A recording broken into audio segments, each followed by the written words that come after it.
Ladies and gentlemen, now hosting the RizzoCast, put your hands together for Steven Risotto!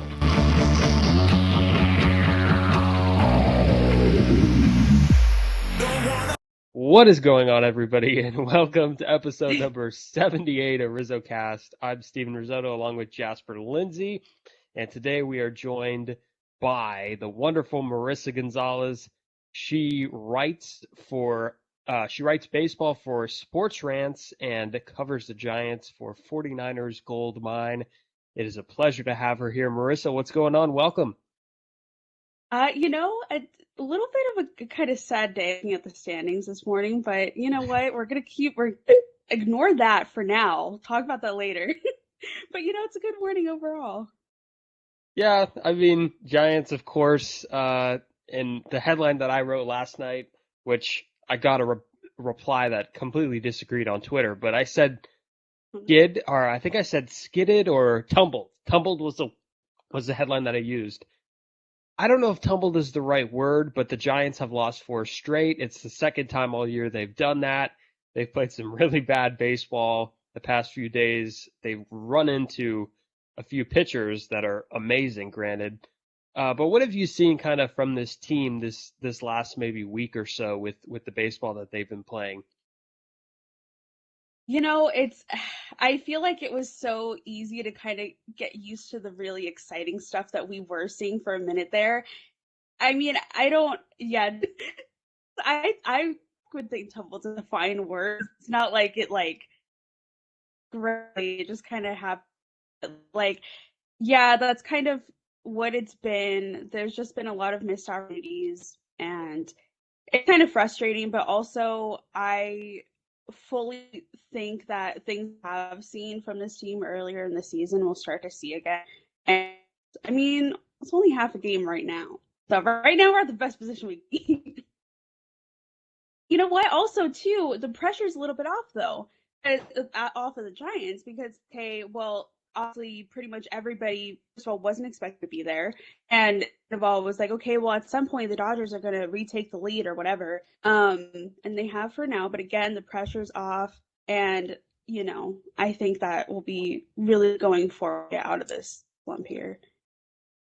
Yeah, and getting back to the exciting baseball they have been playing this season, what were your expectations for this team at the beginning of the year, like in spring training? I mean, very low. It wasn't I didn't think it would be terrible, but I just figured it was going to be just kind of another year of rebuilding, just seeing what was out there, especially with all the craziness that went on last year. Just kind of people were going to be able to settle into the team, and obviously with Kepler out there for a full season. But I didn't have crazy high expectations at all.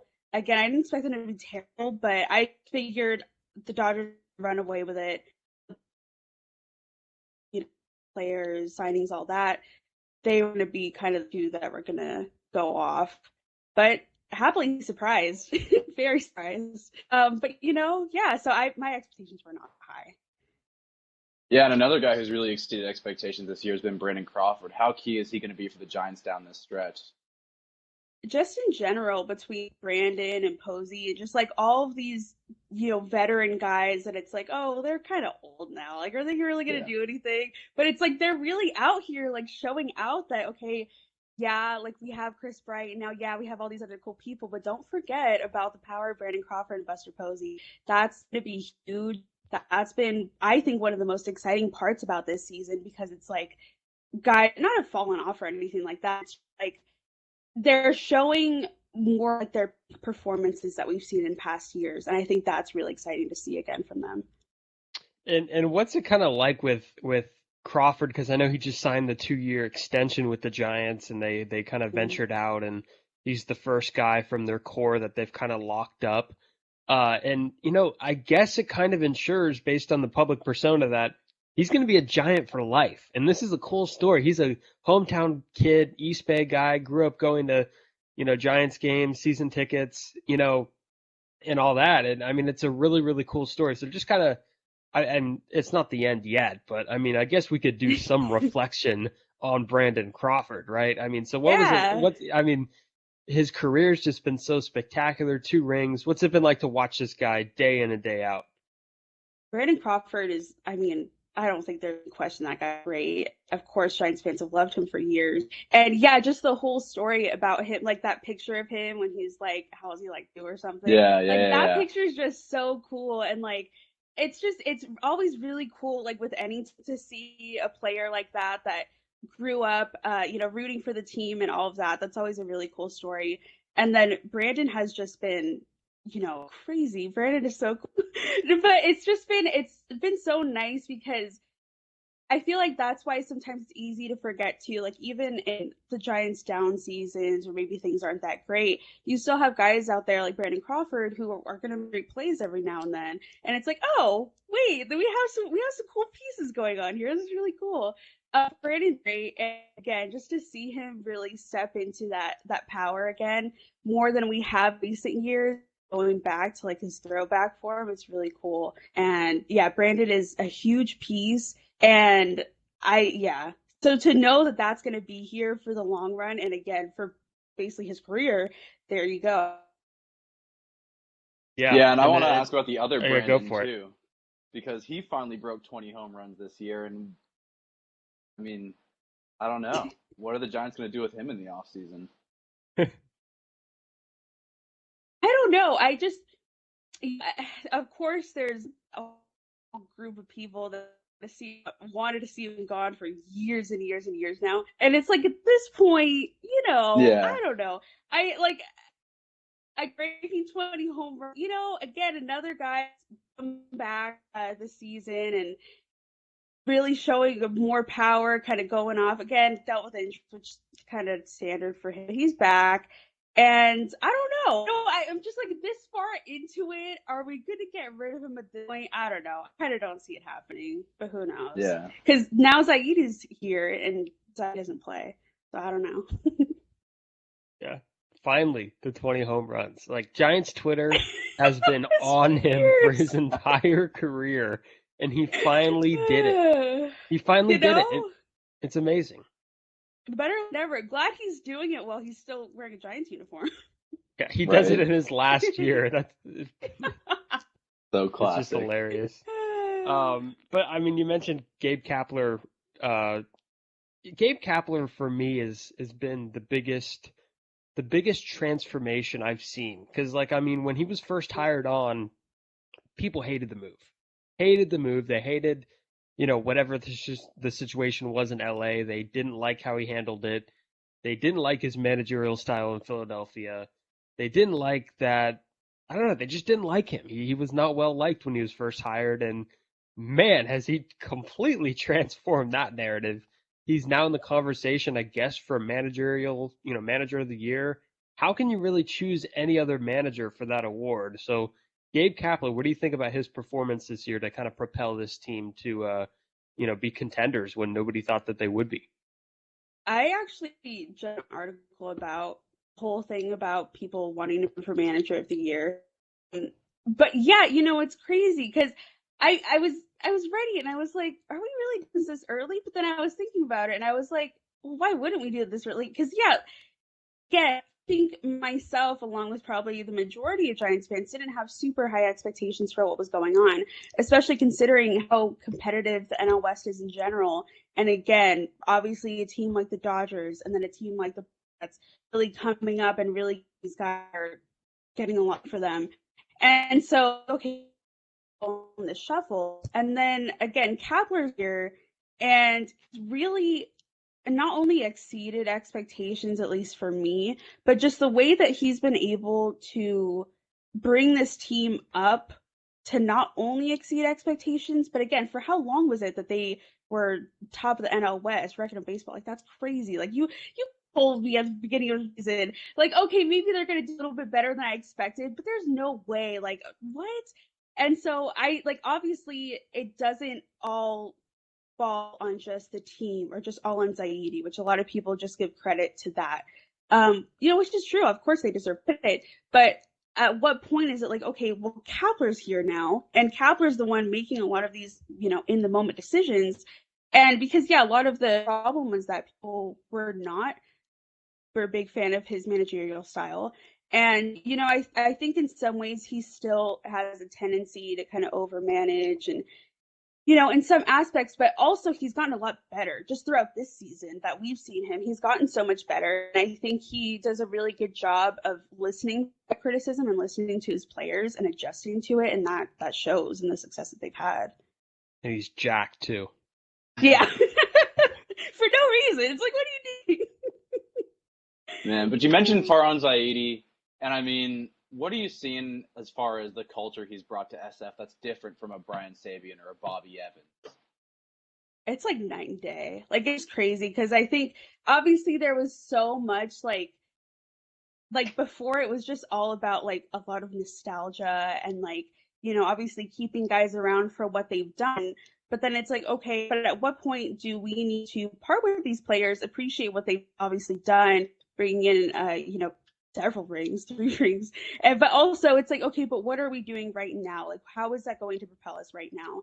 And Zaidi has really been the one to be able to kind of like rip that Band-Aid off and be like, okay, like cool, but we gotta move on now.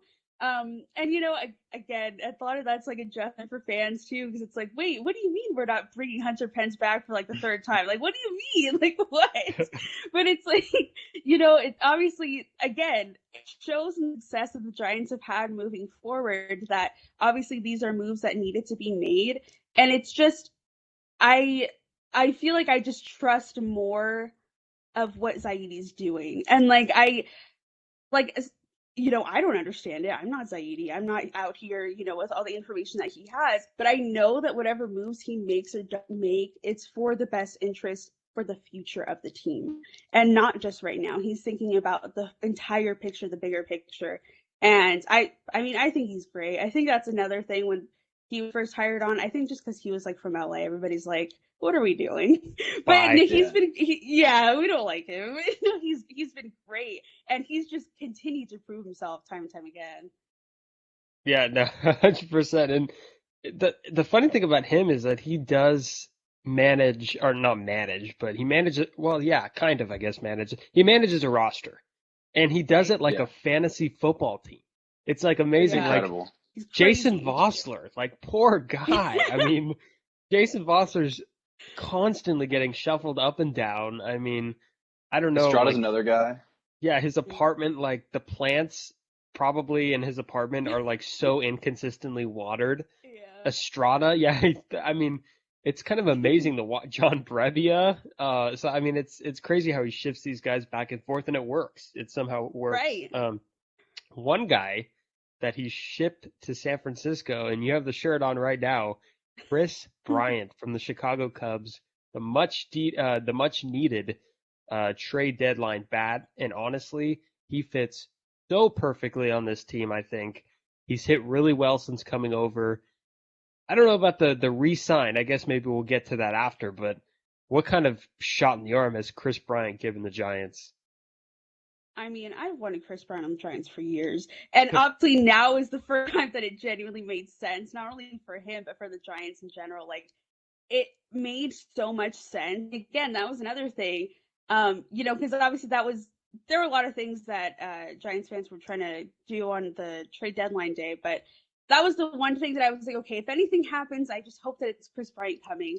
But again, though, I was like, okay, if he does come, then I know Zaidi knows what he's doing. If he doesn't, though, I understand their picture that he's seeing that I'm not seeing because I just want a cool player on our team. So I trusted the process either way, and just like the way that he's fit in has been like so great. It looks like he's been a Giant his whole life. And it was like he's even said things similar to that. Like, it's just like he fits so well, not only with like obviously the way he's perfect, brought that extra energy to the team, but I just feel like he also fits in with the dynamic of the team and like of the team right now. And yeah, I guess we'll see about re-signing, but for right now it's great. And obviously, especially now that we've tumbled off the NL West lead, he's going to be a great help for that push for now the rest of September and going into October, hopefully. So yeah, it's a huge win for us. Yeah, and the fans love him too. And I mean, speaking of fans, it's kind of interesting to see this whole thing with the Mets going on. because I mean, in San Francisco especially, like the fans just love the players no matter what. But you get out to the East Coast, you get to Philadelphia, you get to Boston, you get to, and That's of course rough. the Mets.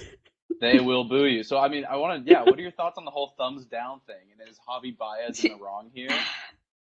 I don't even know. It's just like I guess it is just so weird to me because like trying to when you would think of like doing stuff like that. I will never get the concept of like I get, there are some people on your team that you eventually don't like. I don't for whatever reason. But like I just can't picture myself like sitting at a game and I'm like, oh, I'm so excited to head out to the yard today. And then whoever comes out and I start like just I it's crazy to me, but I get that like back east that's like a lot of what their fans do. So I don't know. I mean I guess he's just trying to figure out how to navigate it, but it's just the whole thing is so weird to me. It's so funny, and I mean, especially now you have the GM getting pulled over for a D. That's just like what are we doing? Yeah, I mean, it's the weird thing about like the whole thumbs down thing, and like you just mentioned, like who goes to like a game looking to boo? I mean, first of all, like if a player makes a mistake, like I feel like You're not gonna boo him for that. My instinct as a fan would to be like, ah, like I mean that's what you don't just go, you suck. Like I mean it's ah. So I mean it just doesn't make any sense, and I mean that was a topic that we had to ask you about because but yeah, no, it was definitely a New York Met thing to happen. And I was just thinking about that when you were talking and Jasper was asking the question.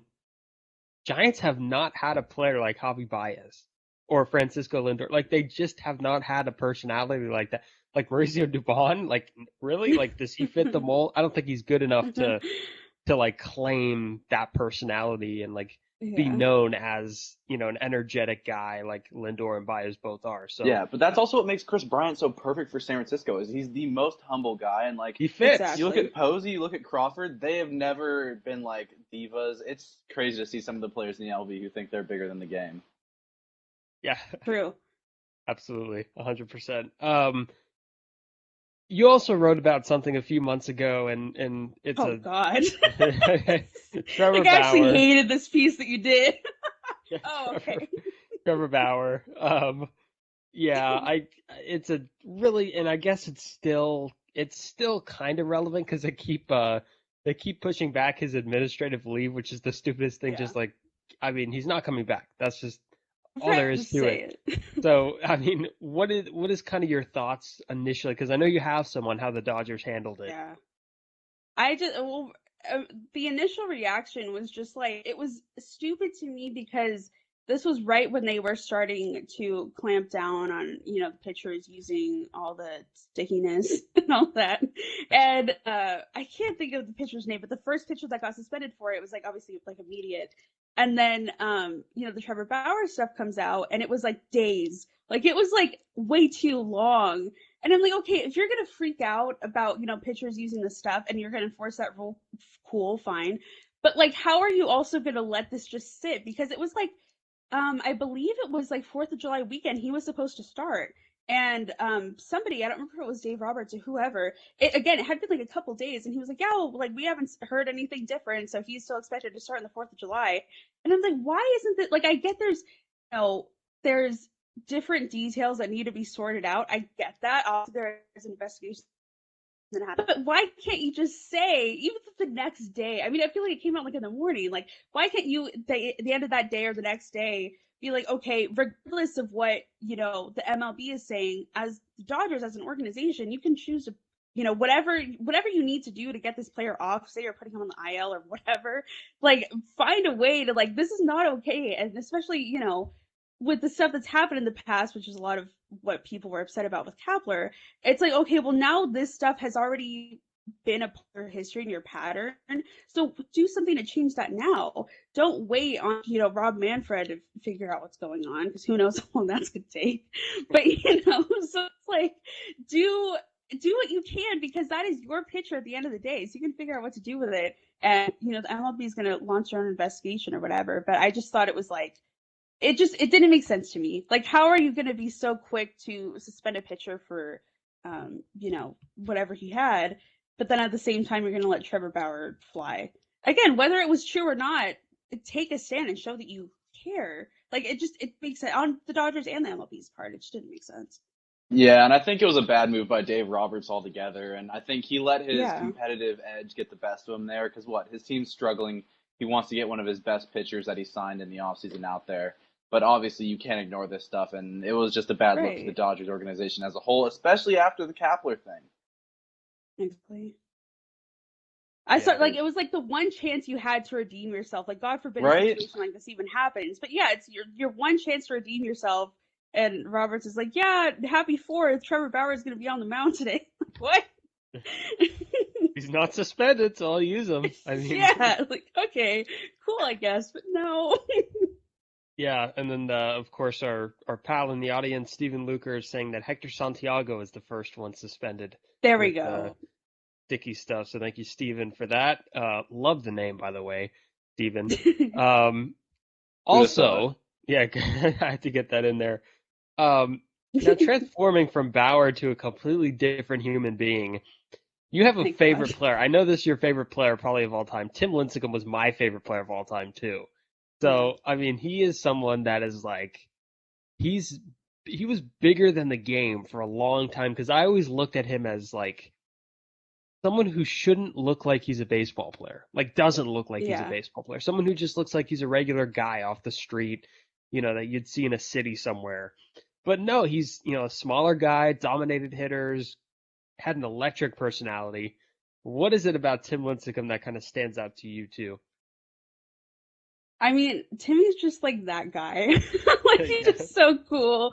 And yeah, I don't know. It's just like, yes, like he definitely a guy that's bigger than the game, but also a guy that never acted like it. Like, he was never going to sit here and act like arrogant or like overconfident. Like, he was just a guy, like I think about in 2012, like coming out of the bullpen, like how many guys who, given his position and like the things that he had done in the past, how many guys in other teams would have been like, well, I'm not coming out of the bullpen. Like, that's not me. That's not what I'm here for. And obviously Timmy was never that way. Like, he was just going to do what was best for the team, which he did. And so just not only obviously his on the field performance, but just the way he carried himself and the way that he's just such a fun player. Like, I miss watching him so much. Jasper, do you have any Tim Lincecum memories? I mean, him getting suspended for marijuana was kind of... He didn't get suspended. He did not get suspended. Not suspended, but they pulled him aside. They had a little conversation saying like... A little chat. A little chat, yeah. An internal organizational chat. So that was... The best part about that was that they pulled him over, and then the cop went up to the window and rolled down the window and just got hit with a whip. So... I don't think he was ever the same player after they let him stop. They made him stop so quick, if we're being completely honest here. And Marissa's podcast was actually, isn't it Let Timmy Smoke? Yeah, because that was the whole point. Like, we just wanted it to be like kind of like a fun, more like laid back podcast. And yeah, perfect name, Let Timmy Smoke. Actually, now that we're talking about Timmy memories, I met Timmy once, and I was at his first no-hitter in San Diego. Oh, there you go. I was at a second no-hitter, and I was him for Halloween in 2010. Oh my God. That's pretty damn good. See? Halloween 2010 right there. Watch the podcast on No Filter. Had to plug there. Yes, had to plug there. Epic. Such an epic Halloween costume. That was fake hair, by the way. I couldn't pull the real hair off. You can assume that it was fake. Yeah. There you go. That's me. Oh yeah, we're talking Posey Hall of Fame now. What do you think is his chances? Whoa, put him in today. Put him in yesterday. Steve's a Posey denier. He doesn't think Posey has a shot at the Hall. Okay. What? Cancel. Steve, there are clips of you saying I don't think Posey gets in the Hall. Like, there's proof. Oh man, we have to cut these together. Well, this is gonna be hard to defend myself here, but I think it's a few more years. Like, he's very close. He could probably get in today. I wouldn't doubt it, but I still think extra padding would help him. But one thing that I do think would help him is if Yadier Molina retires before him and gets on the ballot faster than him, which Molina's retiring next year, so Posey would have to play like another year after that. and Molina gets in, boom, that's a case right there for Buster Posey to get in. So, Molina's also not batting 300 right now. Like, Posey is still doing Buster Posey stuff. Yeah. Yeah. Well, I was gonna say that's the difference too. Like, Molina's just like iconic player, love him, but Posey is like, again, like resurged with like his past power in the present too. Yeah. But I mean, how do you really quantify like a catcher and their contribution to the team? Because they are kind of the field general out there on the diamond. So I mean, that's why I guess that's why you see a lot less catchers getting in the Hall these days. But yeah, I don't know. I think analytics will probably find some crazy number to show what a catcher means to the team eventually. But I think they are one of the more underappreciated positions in the league for sure. Of course. And before the season, it's funny, before the season, I said that he would retire.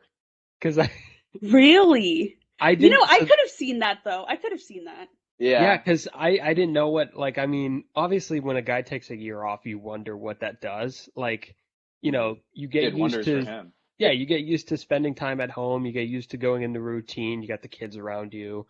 Right. Like, what would you feel if you go back on the road every single day for 6 months? Do you ever think like, hey, I would love to go back to like sitting on TV, not having to worry about the time? So I always wondered how that would affect him, but like, I guess not. He came back a different guy, or I guess kind of a blend of what he looked like way back when. But it's definitely cool to see, and it leads us into like a bigger picture here. I wanted to ask you about the 3 championships, and you mentioned Lincecum's 2012 performance out of the bullpen.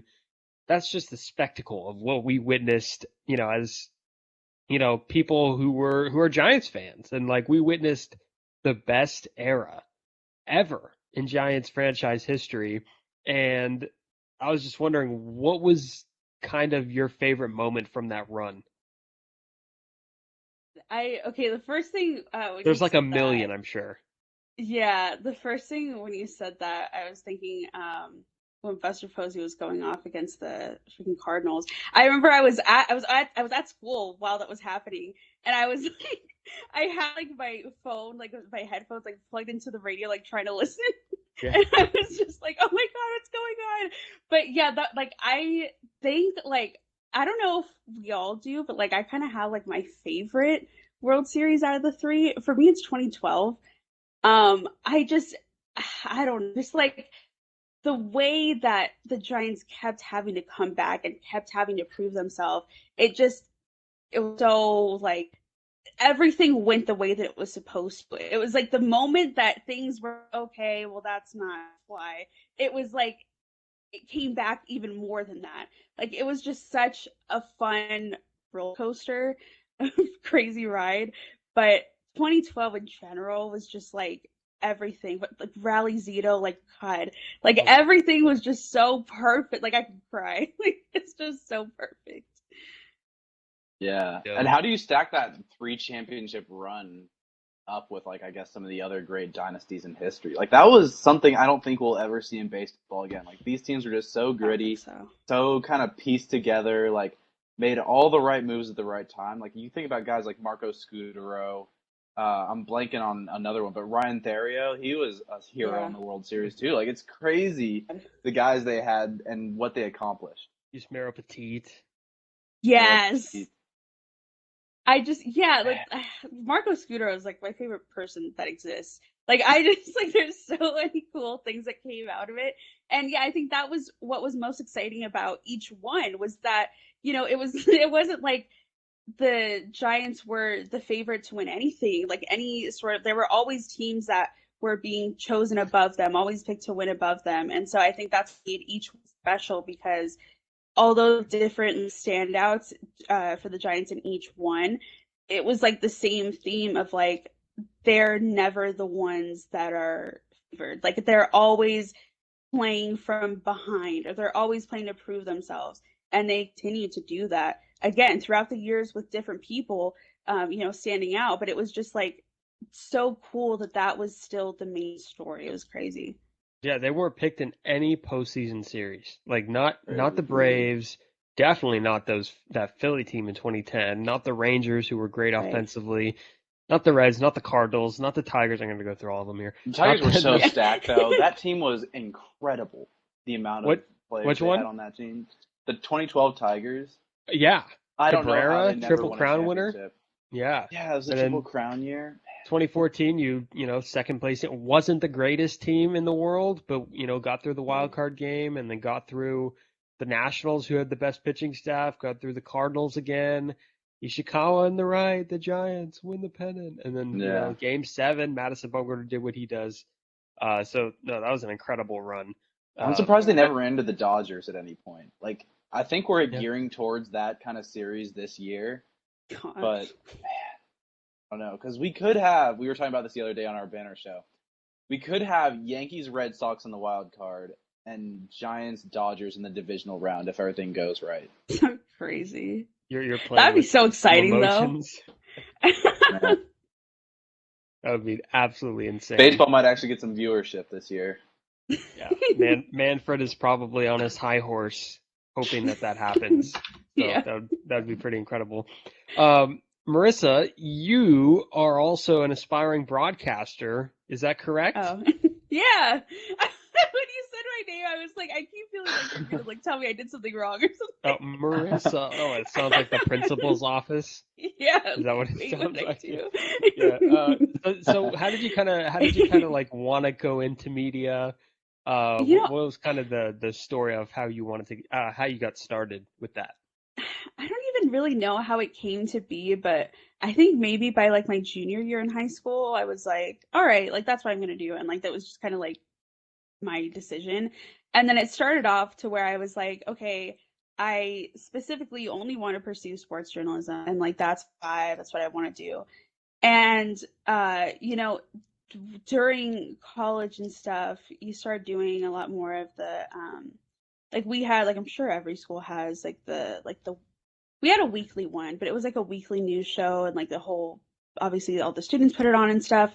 And so through that, I would like do different sports segments during the show and stuff, but then I also started anchoring for the show, and it was just like very like hard-hitting news, and I was just like kind of in my element, and I was like, wait a minute, like do I actually, I didn't watch the news, like I was like, I don't like the news, I don't like sad stuff.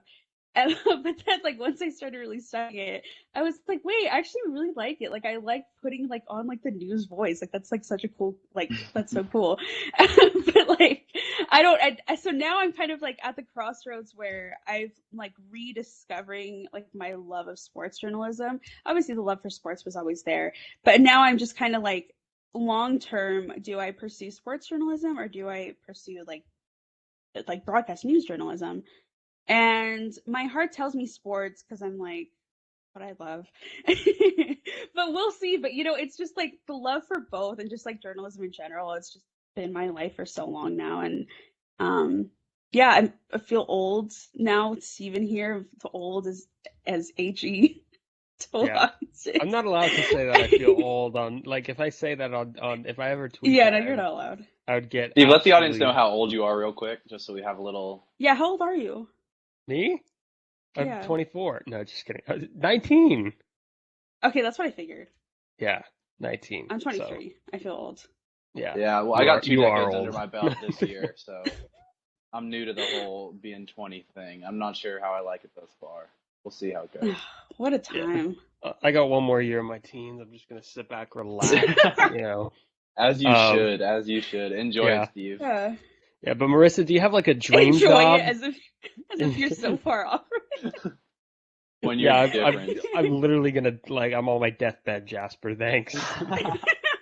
Yeah, but Marissa, do you have a dream job? Is there anybody whose job that like you want in the like you see like like I always thought that like Ken Rosenthal had a good job, but then like as I grew up, I was like, God, that's probably the most stressful thing on the planet to like talk to all these people. Like trade deadline Ken Rosenthal like must be having like 5 different hernias at once. What's going on? Yeah. So that now I go, broadcasting would be fun. So do you have like a dream job in the sports industry? My dream job is Angie's old job. Like just any sort of like sideline reporting, like that's like that would be my dream job. But yeah, Amy G's old job, Kiana Martin with the 49ers, she does similar stuff. It's just yeah, like that's like would love to just be like sideline reporting, interviewing the players, and like getting the fans like that inside look. Yeah, No, definitely. And I sat next to Amy G yesterday in the press box, and well, she sat a little over. There was an aisle in between us, but I have an Amy G story just real quick. So I sat. I usually sit in the same kind of different spot. I go a few times a homestand, and I sat down, and I've never said this like publicly. I've told a few people. I sat down, right, and I'm writing up, and usually when I get there, I write up the series recap that is in one of the sections that we do, and I'm writing it. I'm sitting there for like 15 minutes, and then I get a tap on my back, and I hear, "You're in my." And I look behind me. It's Amy G, and like you see her on TV. I've seen her on TV growing up, and I look, and my heart rate goes from like 0 to like 3,000, and I go, "Well, I can't say no because that's Amy G." And so I go, I think I said something like, "Oh yeah, bye." I didn't say bye. I said, "Oh yeah, I'll go."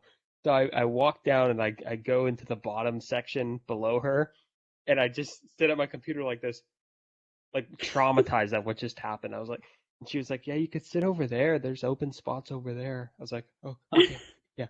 So that was terrifying, and Amy G definitely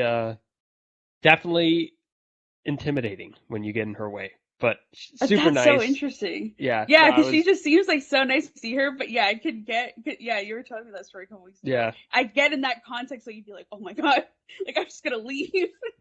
terrifying, absolutely terrifying. But so you're in the San Diego area.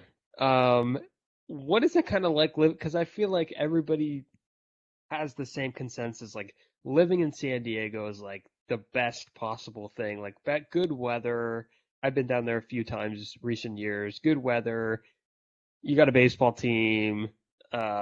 California, sunny. I keep going back to the weather, but everything's great Like the about main San thing. Diego. So what is it like kind of living in San Diego? Had to ask So that. I actually born and raised in San Diego, which kind of raises the question of like, okay, well, what are you doing here? Um, like, what are you doing as like a Giants fan and all this stuff? Um, quick side note on that, because that's probably going to be the next question.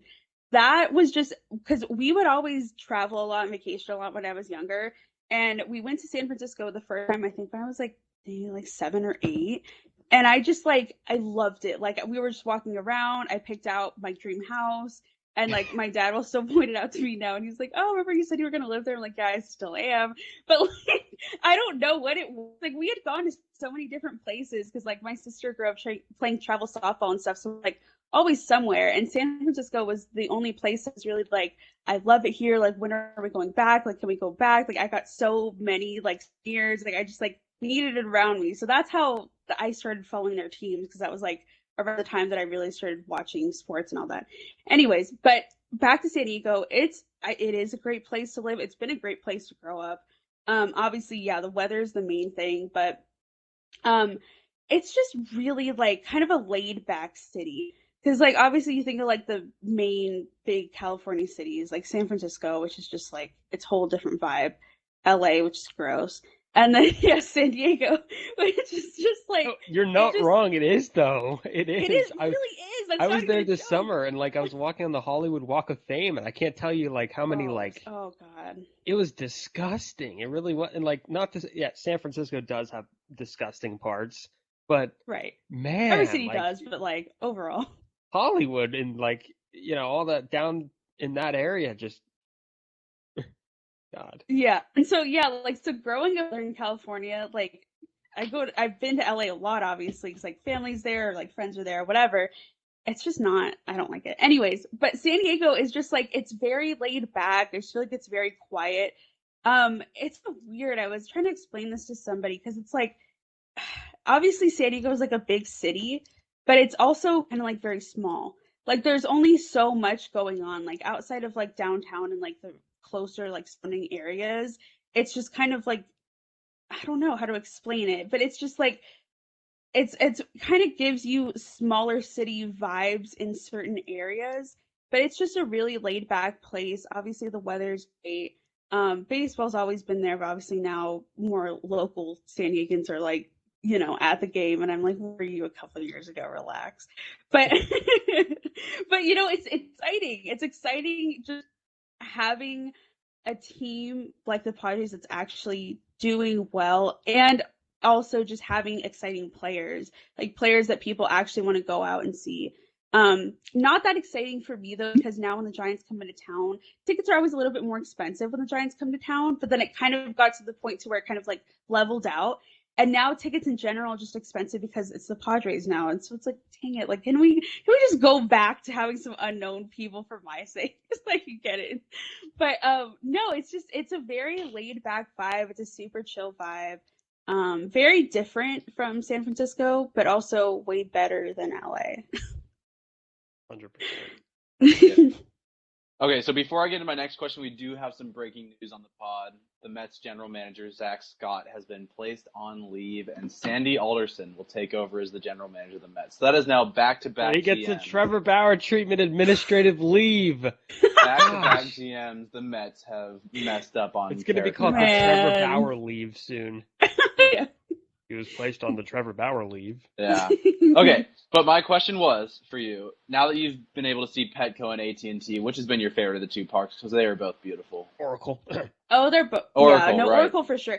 See, okay, no, because this has always been my complaint about Petco is that they had an opportunity to create that like on the water experience, and it is right by the water, but it's facing the other way. Like, Yeah. Turn it around. Like we could have just easily pivoted the same lot, and it would have been so much cooler. It's really pretty. I like Petco has a lot of the same feel as like San Diego in general. Like I feel like when you go to a game there, when you're getting ready to go to a game, it's kind of like you're just going to like a friend's house or something. Like I don't know how to explain it. It's just like you're going to hang out and like obviously watch the game, but it's just like it's a very laid back atmosphere, and it like really encapsulates San Diego really well. But of course Oracle, by a long, but yeah, it's crazy because Petco really could have been great. Yeah.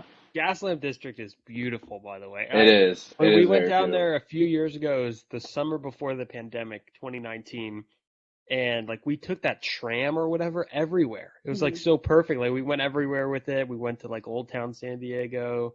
There's like a little Italy there, and like risotto. Like I'm in my element. But it was very beautiful for sure. Yeah. All right. So the last question we have for you today before you go is we're going to talk about Slam Diego's demise a little bit here. What do you think their chances are of crawling back into that wild card spot, or do the Reds kind of have it locked up? Welcome to Slam Diego. You don't even want to know how many times I've heard that. I don't know. See, because